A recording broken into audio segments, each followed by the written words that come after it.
Hello, dear students. Hello, dear students. Welcome to my channel. Today, we are going to discuss the ether preparation methods and its nomenclature from the chapter alcohol phenol ether. Those who have not seen the videos of alcohol and phenol, go and check it out. We basically made the 15-minute videos for you so you can understand the concept very well in a short period of time. So, आज हम discuss करने वाले हैं ether. Ether means ethers होते हैं basically RO R dash, right? Here if we draw the structure, so it will look like that, R dash. There is a two lone pair present on oxygen atom, so the bond angle will be 110 degree. Make a notes with me. The first point, these are dialkyl or diaryl derivatives of H2O, having a general formula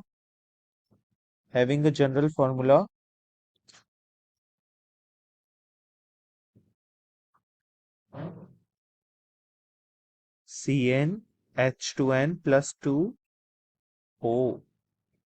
This is the general formula of ethers. The next point which we are going to understand,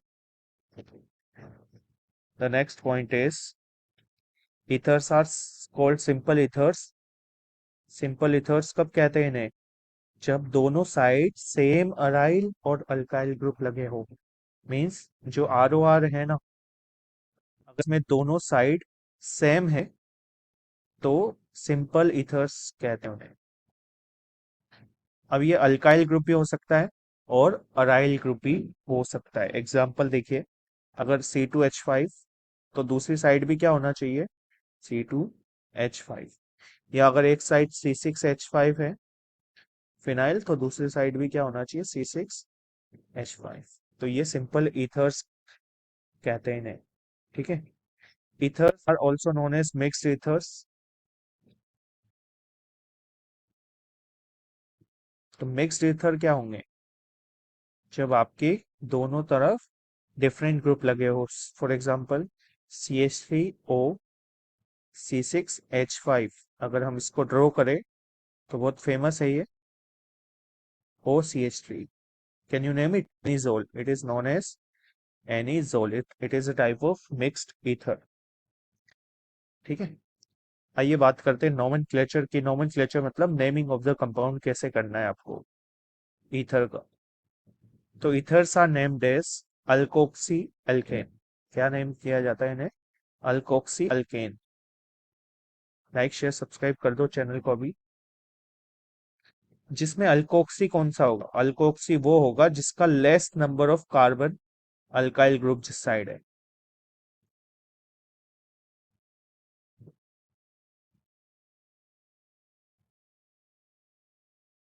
और alkane क्या कहेंगे हम? Alkane इसमें मोर number of carbon atom है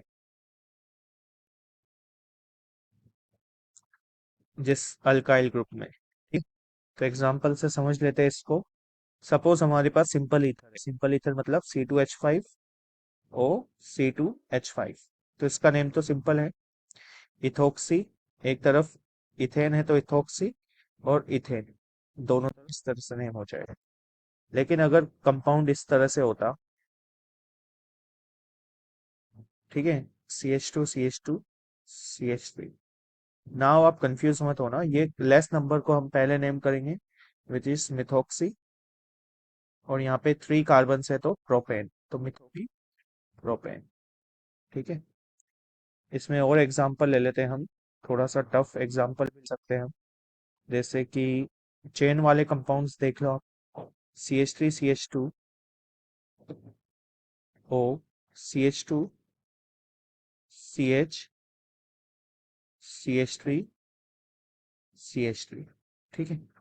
अब इसमें ज्यादा carbon किस साइड है? इस साइड ज्यादा है तो ये बाद में नेम होगा. पहले इसको नेम कर देंगे हम. कार्बन की नेमिंग 1 2 3. सो ये क्या हो जाएगा आपका, कैन यू नेम इट? शाबाश, इथोक्सी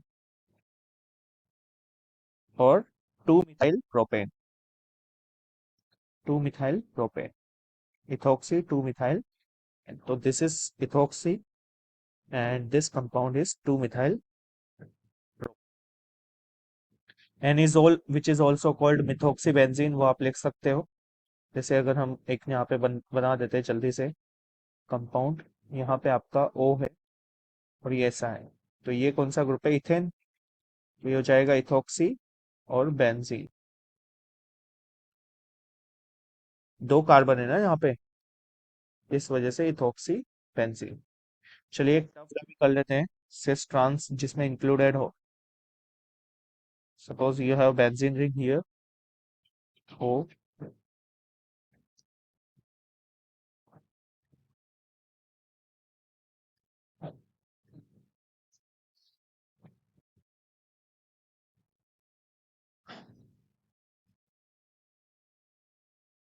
ठीक है। तो इस कंपाउंड को हम किससे नेम देंगे, पहले हम ध्यान से देखें, तो इसमें एक तरफ फिनाइल ग्रुप है ना, तरफ मिथाइल, तो इसका नेम हो जाएगा सिस 1 मिथाइल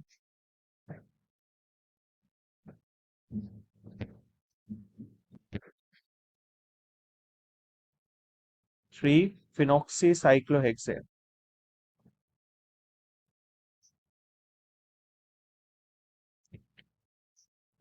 ठीक है, इसका नेम हो जाएगा, इसको इस तरह से याद रखिए आप।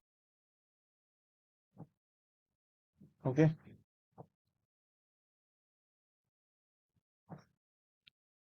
नेक्स्ट इसमें आप एग्जांपल ले सकते हो आइसोमेरिज्म। सो नोमेनक्लेचर के बाद हम जो नेक्स्ट टॉपिक डिस्कस करेंगे वो है isomerism.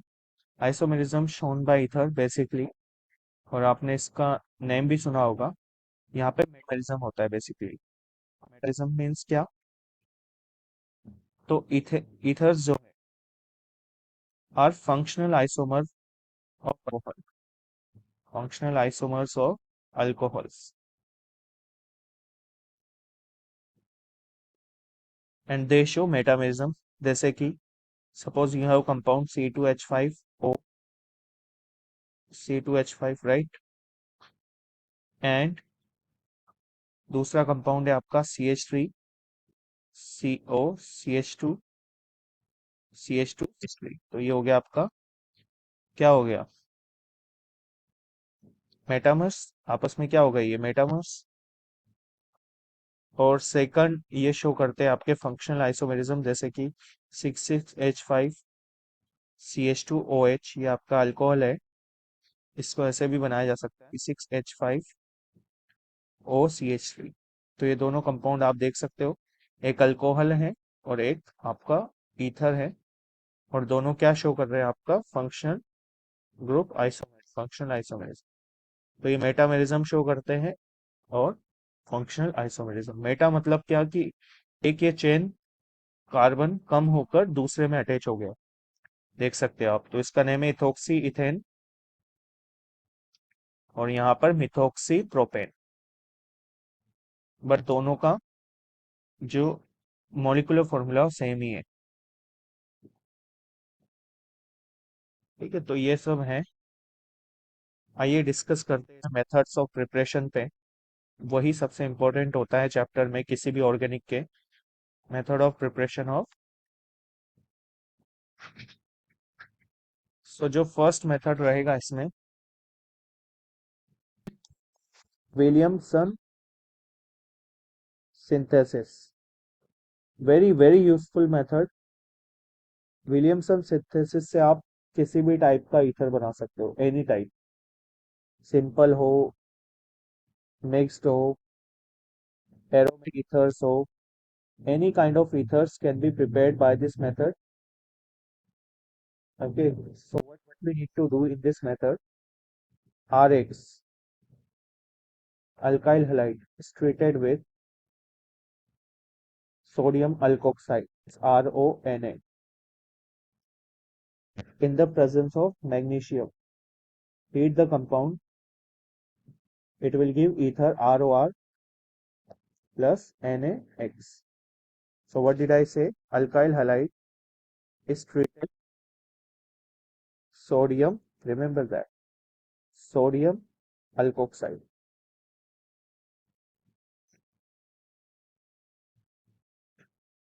Okay, this mechanism is SN2 mechanism basically, or when during the attack of, you can write down, during the attack of RO ion on RX compound, back side attack होगा, SN2 में back side attack होता है. So this attack will be on the back side. For example, if we go through it, ROH plus Na gives RONA plus H plus, right? Then RONA is again attacked by to form RO minus plus Na plus, and then RO minus plus R dash X gives RO R dash X. This is unstable step, so X minus will be released and RO R dash will be formed plus X minus released. So this is the mechanism of this SN2 mechanism. Let's go with the examples. Example number 1, in which C2H5 ONA plus C2H5Br. This is alkyl halide treated, Mg heat it up, it will form C2H5O C2H5 plus NaBr. So this is the formation of diethyl ether. Example number 2, you can write down. This is X plus NaO. Heat it will form this, or you can write down the third example. Suppose there is OH CH3 in the presence of Na, it will give CH3ONa, and further attacked by alkyl halide, for example, pH CH3Br, that will test the compound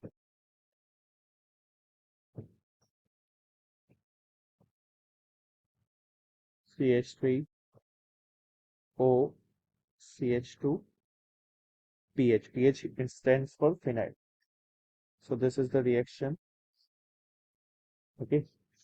There are some limitations also you should remember. The relativity of 1 degree alkyl halide is like that. For 1 degree alkyl halide, reactivity is like that. CH3 is highest reactive, then CH3, then CH3, CH2, X. So this is the reactivity order, and the tendency of alkyl halide to undergo elimination. So it will also go for the elimination reaction. 3 degree must, then 2 degree, then 1 degree. So for better yield, we will choose the alkyl halide must be primary. Alkyl halide should be 1 degree primary alkoxide बनाने के लिए.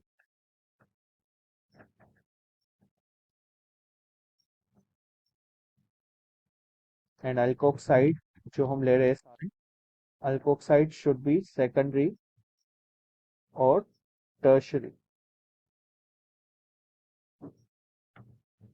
So due to steric hindrance, secondary alkyl halide also prefer to undergo elimination rather than substitution. So if we will use the 2 degree